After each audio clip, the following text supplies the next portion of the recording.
Fala galera, beleza? Fica na Games, no vídeo de hoje estou trazendo um vídeo, mas não é Minecraft. Tô deixando esse vídeo aqui de fundo pra não ficar tela preta, né?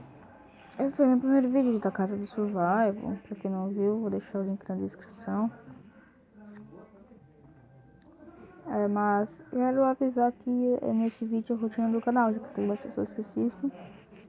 É importante fazer uma rotina, assim, né? A rotina é a seguinte: segunda-feira, 1 a 2 vídeos. Se me der vontade eu trago mais, né? Assim vai. Terça-feira, vou parar pra gravar. Quarta-feira, vídeo 1 ou 2, mesma coisa de segunda. Sexta também, mesma coisa de segunda. Sábado e domingo, só se tiver algum especial.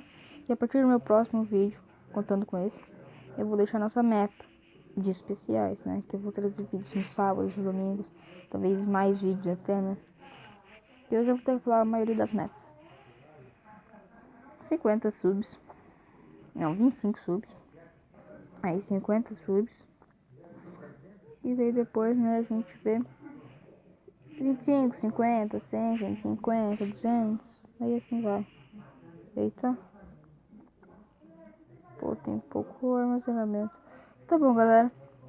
Era só isso, né, no vídeo de hoje, só pra avisar sobre isso. Valeu. Falou.